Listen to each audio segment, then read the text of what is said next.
Atualmente, existem cerca de 435 usinas nucleares em operação e 75 em construção, distribuídas em 35 países do mundo. Viu como é importante o uso bem aproveitado da energia nuclear?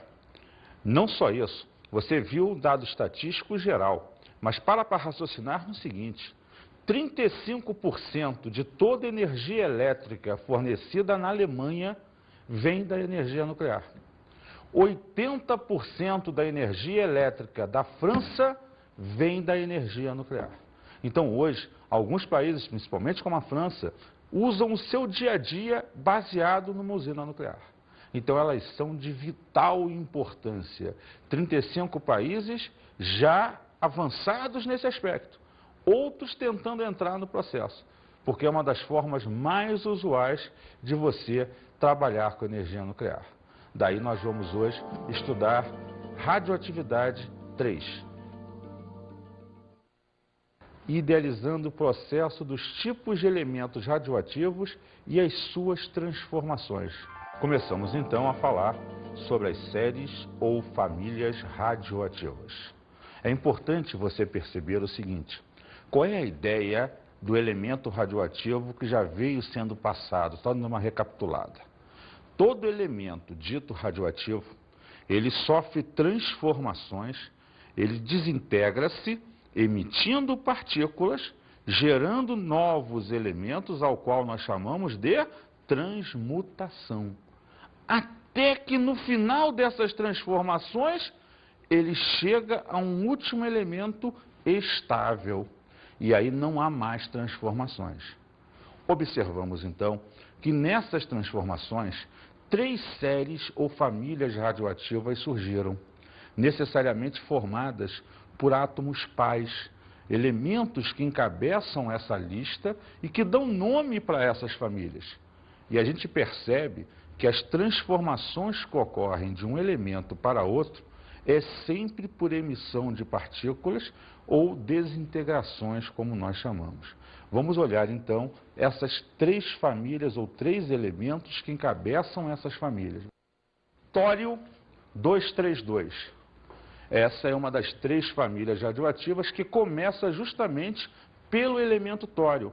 Por isso você mais à frente vai ouvir falar que ele é um átomo pai. A segunda família radioativa é a do urânio 238. E, finalmente, o urânio 235, que encabeça a terceira família. Porém, acreditava-se até um tempo atrás que essa família começava pelo actínio. Então, muitos livros e autores ainda tratam a terceira família como família do actínio.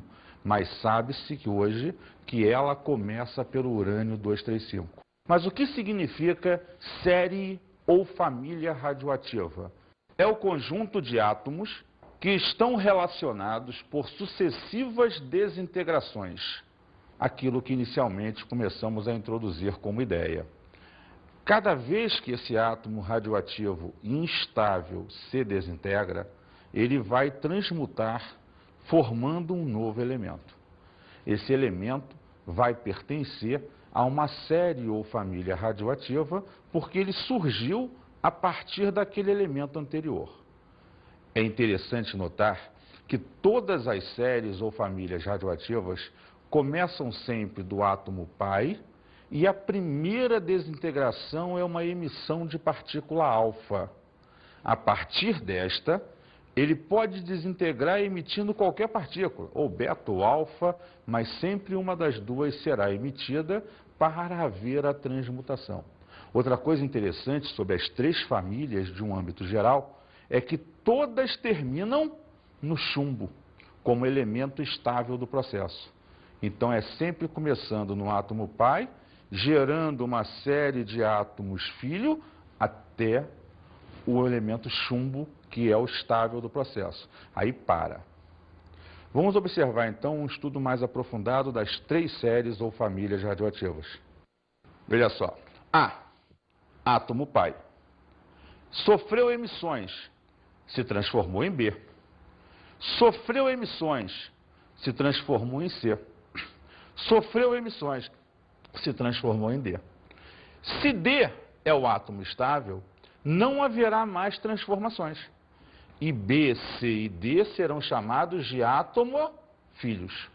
Essa é a ideia do processo. Professor, dá para explicar melhor como funcionam essas famílias? Claro, Gotinha. Vamos observar agora, detalhadamente, cada uma das famílias e as suas características. Primeiro, vamos falar da família do tório. Massa 232. Uma das características de cada família, e é o que determina essa família, é que se você divide por 4 a massa do elemento dessa família, no caso da família do tório, o resto será sempre 0.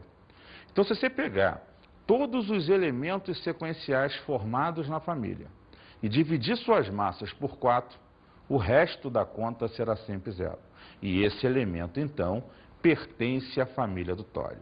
Ninguém tem que decorar os elementos. Mostrarei todos na sequência, apenas para que você perceba as desintegrações sucessivas. O que é importante é saber que, se for um átomo da família do tório, a sua massa dividido por 4 dará resto 0. Vamos observar, então, a sequência do tório. Começamos no tório 232. Ele emite alfa e se transforma no elemento rádio 228. Como eu te disse, as emissões são sucessivas e podem ser aleatórias. Então foi beta agora, dando o actínio 228.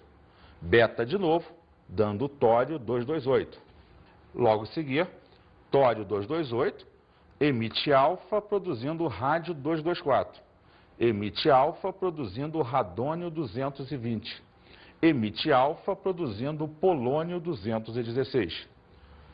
O polônio 216 emite beta, dando o astato 216. Emite alfa e se transforma num átomo de chumbo 212.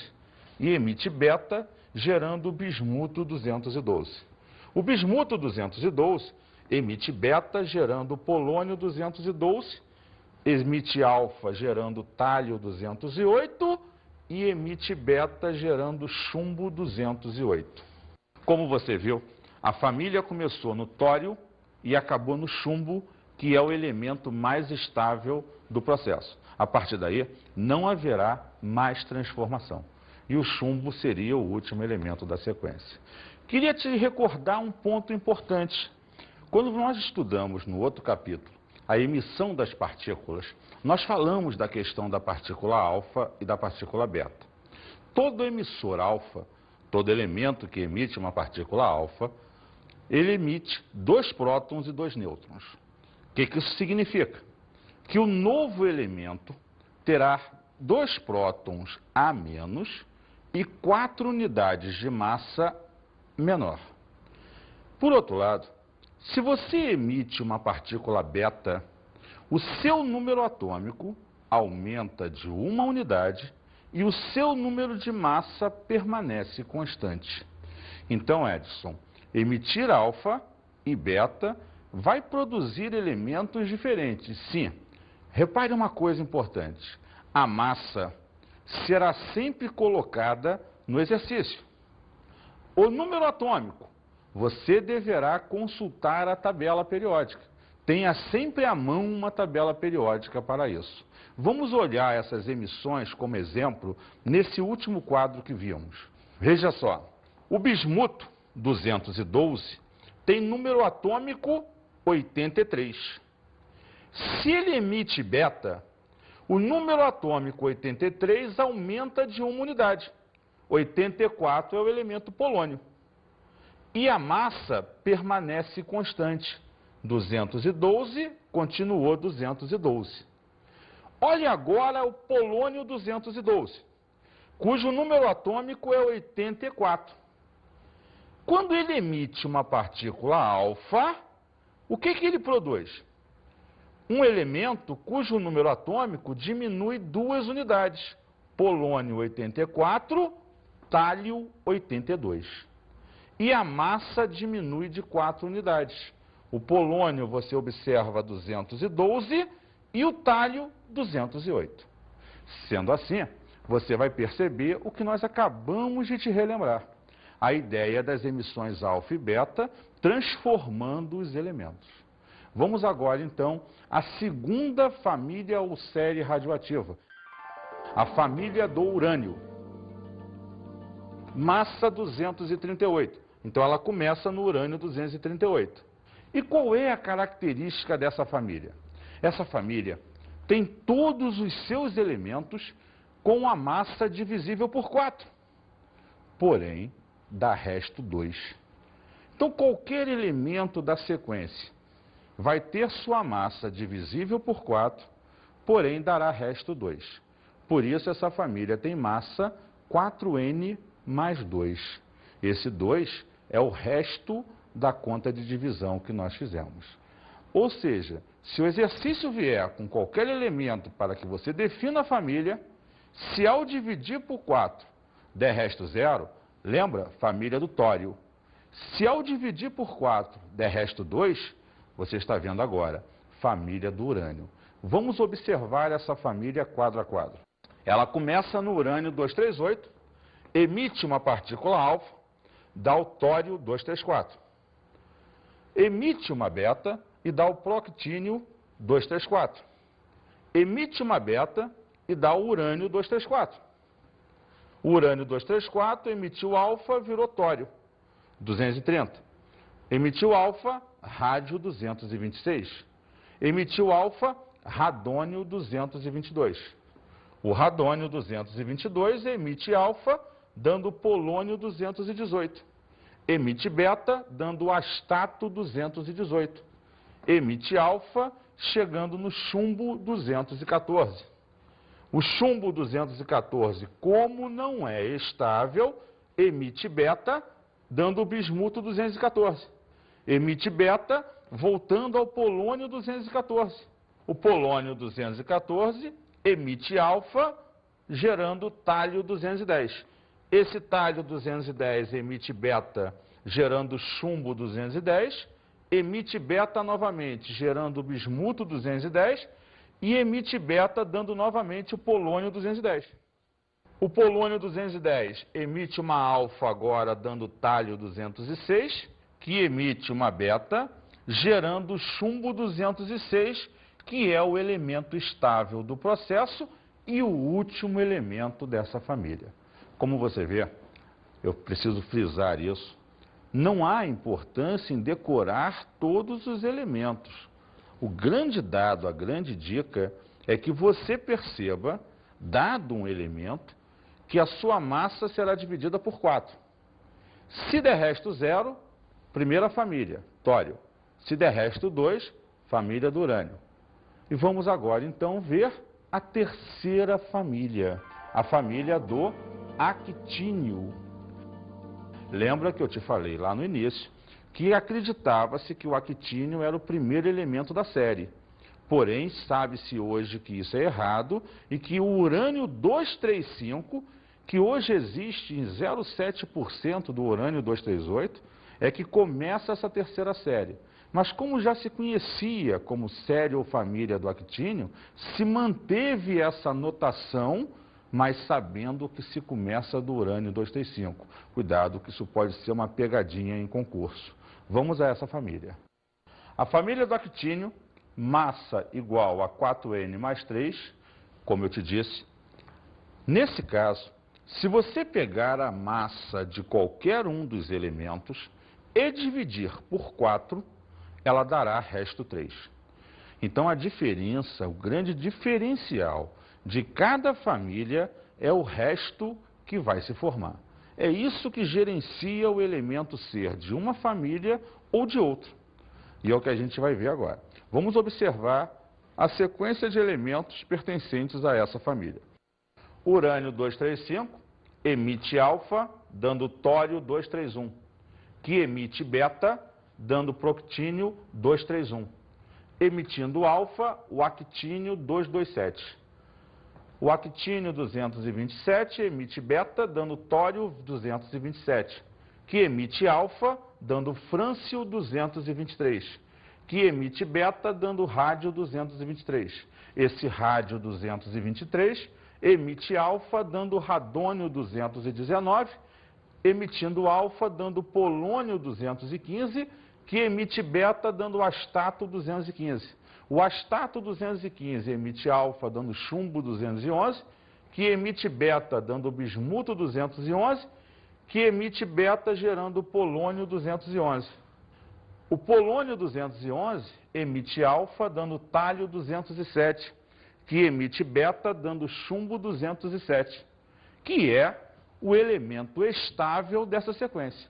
Então, como a gente pôde perceber, fechando a ideia do grupo, duas características fundamentais. Todas terminam no chumbo, não importa a massa, como elemento mais estável, e todas elas passam pelo elemento radônio. Ele é um dos elementos da sequência de transformação, isótopos do radônio, mas ele está presente nas 3 séries. Isso é uma coisa importante de frisar. Por quê? Porque a química evoluiu como ciência e a cada evolução ela procurou observar e estudar os novos elementos e descobriu elementos transurânicos, elementos de número atômico maior que o do urânio 92, gerando com isso uma continuidade de estudos radioativos e surgindo com uma 4ª série de elementos radioativos, elementos superpesados, e uma família em particular surge, que é chamada família do netúnio. Repare que a família do netúnio, massa 257, tem A igual a 4N mais 1. Lembrando, por que 4N mais 1? Porque os seus elementos têm a massa divisível por 4, restando sempre 1 como resto da conta de divisão. Então, todos os elementos dessa sequência terão sua massa divisível por 4 e terá resto 1. Lembrando sempre que ela tem uma qualificação que a diferencia das outras 3. Como eu disse, ela surgiu recentemente por conta da descoberta dos novos elementos. Ela não tem o radônio na sua sequência. E ela não acaba no chumbo. Ela vai acabar no bismuto, como elemento mais estável do processo. Vamos ver a sequência de elementos.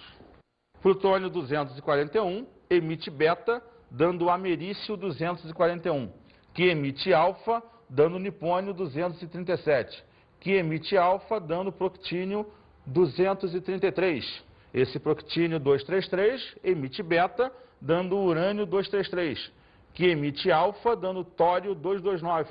Que emite alfa, dando radônio 225.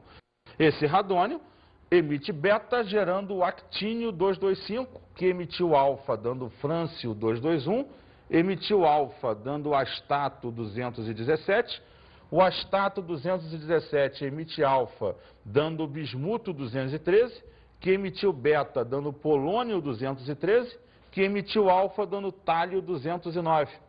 O talho 209 emite beta, dando chumbo 209, que emitiu beta, dando o bismuto 209, como elemento mais estável dessa nova série. Você deve ter percebido, ao longo do processo, as coisas que eu te falei. Não ter o radônio no processo e acabar no bismuto e não no chumbo. Vamos ver agora a fissão nuclear. Fissão nuclear é um dos tantos fenômenos que você vai sequenciar agora. A fissão nuclear consiste em quê? Consiste em você pegar um átomo muito grande, pesado, e, por bombardeio de nêutrons, atacar o núcleo desse átomo e transformá-lo em átomos menores, gerando nesse processo 2 ou 3 nêutrons novos. Então, a fissão nuclear consiste em pegar átomos grandes e torná-los menores. Nesse processo, você gera quantidades gigantescas de energia. Basta te dizer o seguinte: todas as usinas nucleares que existem no planeta hoje funcionam por fissão nuclear. Ela é o único processo controlado que nós conseguimos para gerar a energia nuclear, que geralmente é transformada em energia elétrica nos países que nós temos. Mas a fissão nuclear tem essa característica interessante. Ela acontece quando uma massa mínima daquele elemento, chamada massa crítica, ela é atacada, ela é bombardeada por nêutrons e se quebra, formando átomos menores. Você tinha um átomo, por exemplo, de massa 200, vai formar um lá de massa 70, um de 130. Então você quebra em 2 átomos, mais alguns nêutrons. Isso é interessante, porque isso vai puxar algumas coisas como, por exemplo, reação em cadeia daqui a pouco. Mas nesse momento, vamos observar um exemplo de como essa fissão ocorre normalmente. Urânio 92235, um átomo grande, pesado, mais o nêutron. Ou seja, quando você soma nos reagentes, você está bombardeando, gerando, olha a setinha, o bário 139, o criptônio 95, mais 2 nêutrons. Então veja, você bombardeou o urânio, quebrou o cara em 2 pedaços, que são novos elementos, e gerou o nêutron. Então você bombardeia para começar o processo, mas gera novos nêutrons. Então vamos ver reação em cadeia. Reação em cadeia, ela acontece quando você pegou o primeiro átomo, atacou, ele gerou 2 nêutrons. Esses nêutrons atacaram mais 2 átomos, que geraram 2 nêutrons, que atacaram outros 4 átomos. Olha a coisa se desenvolvendo em cadeia, sucessivamente sem parar. Essa reação em cadeia é um bolo que vai acontecendo, crescendo, crescendo. Porém, lembra um detalhe que eu te disse? Você gera a cada quebra grande quantidade de energia. E se você gera grande quantidade de energia e essa reação ocorre descontroladamente, o que vai acontecer? Bum! Exato. Você criou uma bomba nuclear. Por isso ela explode. Porque você vai gerando uma reação incontrolável, chega um momento, dada a quantidade de energia daquela estrutura, ela explode. É o princípio básico das bombas nucleares. Uma reação nuclear em cadeia só pode autossustentar-se a partir de uma determinada quantidade de radionuclídeo, que passa a ser chamada de massa crítica. Veja só, essa massa crítica é a menor quantidade de massa daquela amostra que contenha um certo número de átomos necessários a que haja essa reação em cadeia. Porque para raciocinar. Se você bombardeia o primeiro átomo, ele gera 2 nêutrons, que vão bombardear outros 2, você tem que ter um mínimo ali de X átomos para que a reação seja em cadeia. Então, essa quantidade mínima necessária para que a reação seja dita em cadeia é chamado de massa crítica. É em função dessa massa crítica que a gente percebe, tá, a formação da bomba atômica. O que é a bomba atômica? O cara coloca uma massa crítica e começa a reação em cadeia. Provoca essa reação de cadeia de forma descontrolada, como aquela massa está dentro de um invólucro metálico, chega uma hora que a pressão aumenta, a quantidade de calor gerada é tão grande, bum, que gera a explosão nuclear e aquele lindo cogumelo, que é lindo só visualmente, mas que denota uma alta destruição, porque, veja, a quantidade de energia gerada nesse processo é altíssima. É uma energia que vai misturar com cinética, calor, luz, radioatividade, porque tem radiação gama, radiação alfa, radiação beta sendo emitida no processo e que vai se espalhar num campo enorme. Haja visto os exemplos passados de Hiroshima e Nagasaki, onde você teve bombas explodindo nesse processo e gerando destruição total por onde passa. Temperaturas médias atingidas na região onde explode a bomba de 3.500 a 5.000 graus Celsius. Nada sobra no processo. Daí, você observa que a fissão nuclear é o processo que nós temos necessariamente de produção de energia. Mas, Edson, como é que na usina nuclear você consegue fazer essa mesma fissão e a usina não explode? É daí você observa o funcionamento dos reatores nucleares. Um reator nuclear, ele funciona como? É a mesma fissão, só que você coloca eletrodos de grafite que absorvem parte dos nêutrons.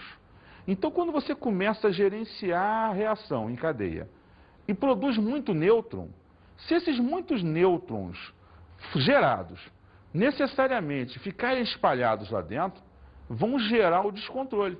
Mas se você jogou eletrodos de carbono, por exemplo, que absorvem esses nêutrons, os que vão sobrar dentro do reator estarão em pequena quantidade.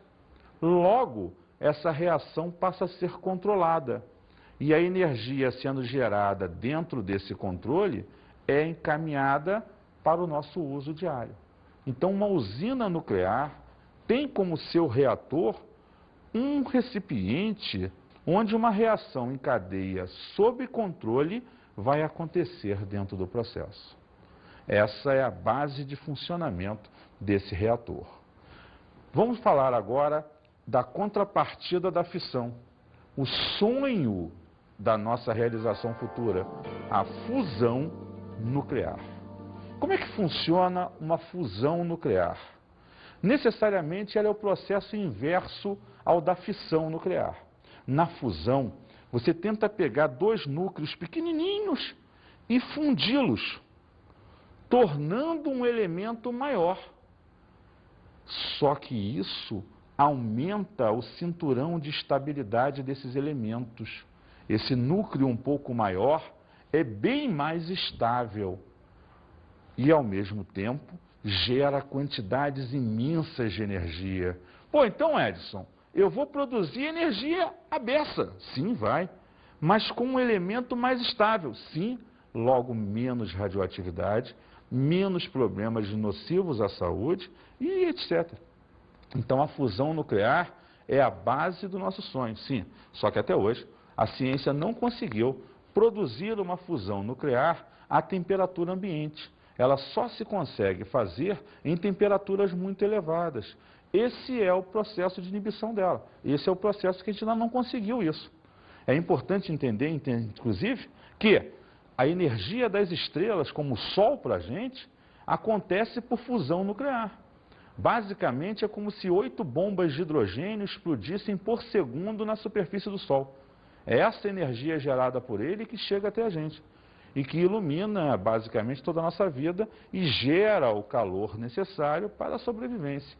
Nós hoje tentamos fazer um Sol aqui na Terra, quer dizer, uma fusão nuclear.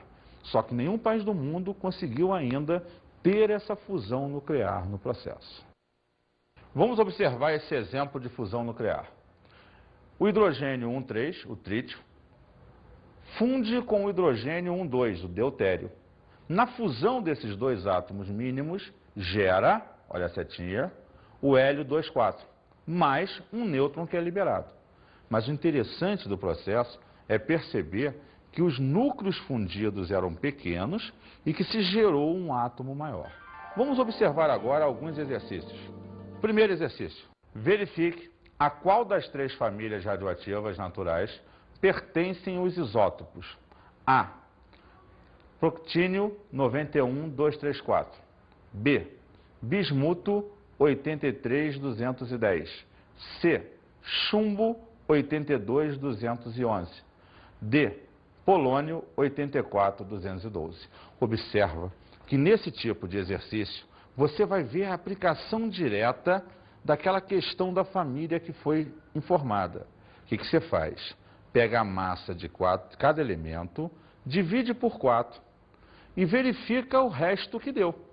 Se der resto 0, família do tório.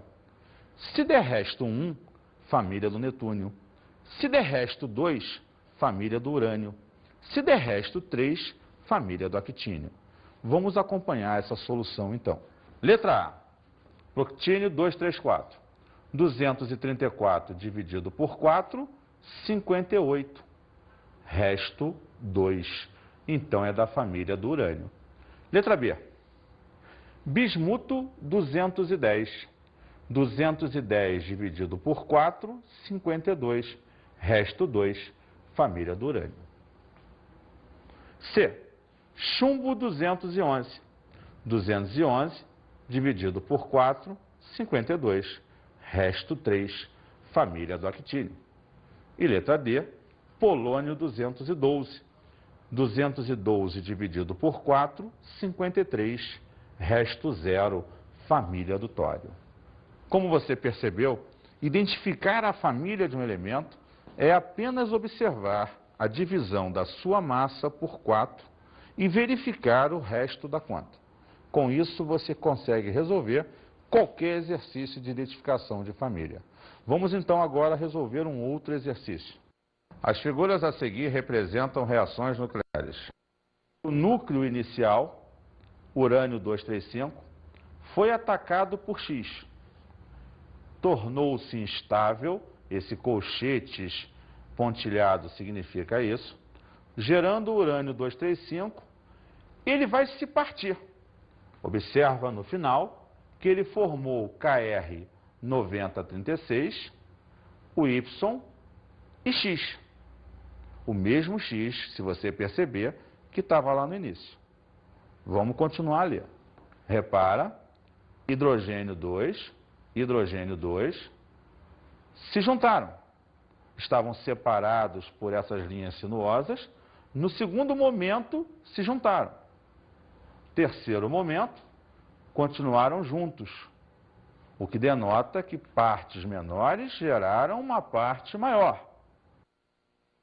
A figura 1 representa uma reação que envolve o isótopo 235 do urânio e a figura 2, outra reação que envolve o isótopo 2 do hidrogênio.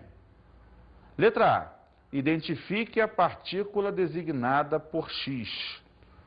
Letra B, escreva a equação que representa a formação de Y. Letra C, identifique as reações nucleares representadas nas figuras 1 e 2. Vamos voltar lá no primeiro esqueminha montado para que a gente tente entender aquele processo. O urânio 235 foi atacado por X. Bombardeamento é característica de fissão nuclear, porque você observa no final a formação do Kr e do Y, dois átomos diferentes. Lembra? Quebraram um núcleo grande e formar núcleos pequenos. X provavelmente será um nêutron, pois você tem aqui o ataque de nêutrons no início e a formação de X no final, que justamente completa a ideia do nêutron. Próximo esquema. Você partiu de átomos pequenos, hidrogênio 2, e juntou-os. Isso caracteriza a fusão nuclear. Vamos agora reler as perguntas e respondendo. Letra A.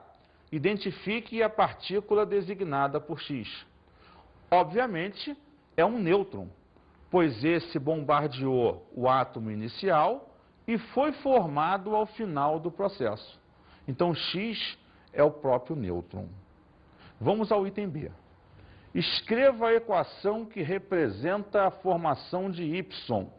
Volte lá no esquema primeiro. Você colocará o urânio 235 mais o nêutron X. E no final, o KR90, os 2 nêutrons X, mais o Y que foi designado. Veremos como fica agora.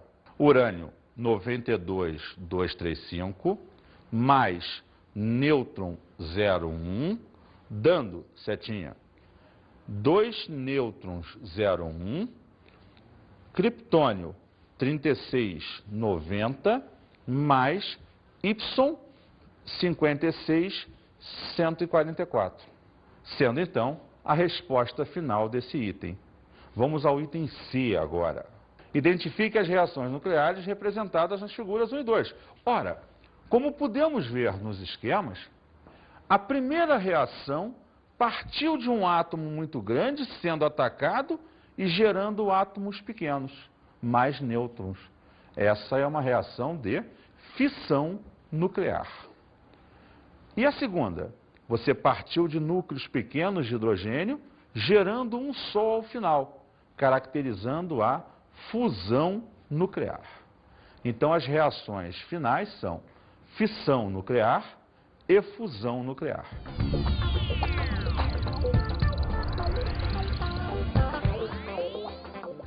Como dica de estudo, é importante você perceber e fazer alguns estudos sobre a utilização das bombas nucleares e observar principalmente seu efeito destrutivo. Seria interessante discutir sobre a real necessidade de termos. E o outro ponto importante, vá à internet e discuta e observe as reais aplicações no dia a dia dessa utilização da energia nuclear, seja na agricultura, na medicina, etc. Um grande abraço e até a próxima.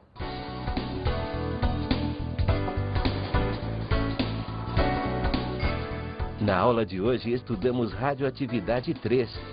É importante então observar que ao longo das sucessivas desintegrações, famílias se formaram. Os elementos radioativos então passaram a pertencer hoje a 4 séries ou famílias radioativas. Aprendemos o que é fissão nuclear. Lembre que a fissão nuclear é a quebra de núcleos grandes, gerando núcleos pequenos. E discutimos a fusão nuclear. É a junção de núcleos pequenos, gerando um núcleo maior e mais estável. E que em ambos os processos produzimos grandes quantidades de energia. Até a próxima aula.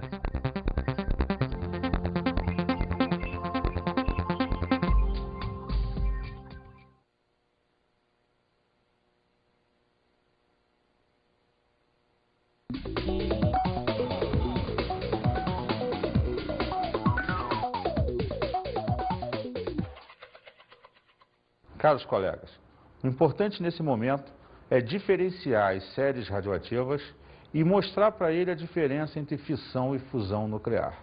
Um grande abraço e até a próxima oportunidade. Que essa família começava pelo actínio. Então, muitos livros e autores ainda tratam a terceira família como família do actínio, mas sabe-se que hoje que ela começa pelo urânio 235. Mas o que significa série ou família radioativa? É o conjunto de átomos que estão relacionados por sucessivas desintegrações. Aquilo que inicialmente começamos a introduzir como ideia. Cada vez que esse átomo radioativo instável se desintegra, ele vai transmutar, formando um novo elemento. Esse elemento vai pertencer a uma série ou família radioativa, porque ele surgiu a partir daquele elemento anterior. É interessante notar que todas as séries ou famílias radioativas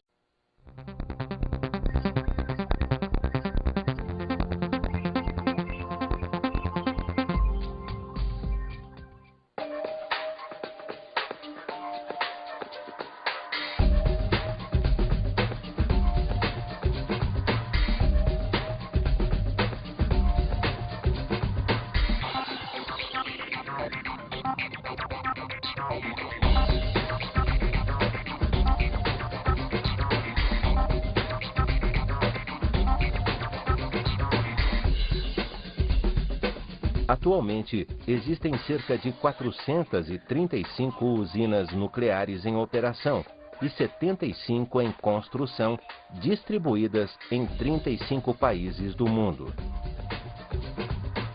Viu como é importante o uso bem formadas por átomos pais, elementos que encabeçam essa lista e que dão nome para essas famílias. E a gente percebe que as transformações que ocorrem de um elemento para outro é sempre por emissão de partículas ou desintegrações, como nós chamamos. Vamos olhar então essas 3 famílias ou 3 elementos que encabeçam essas famílias. Tório 232.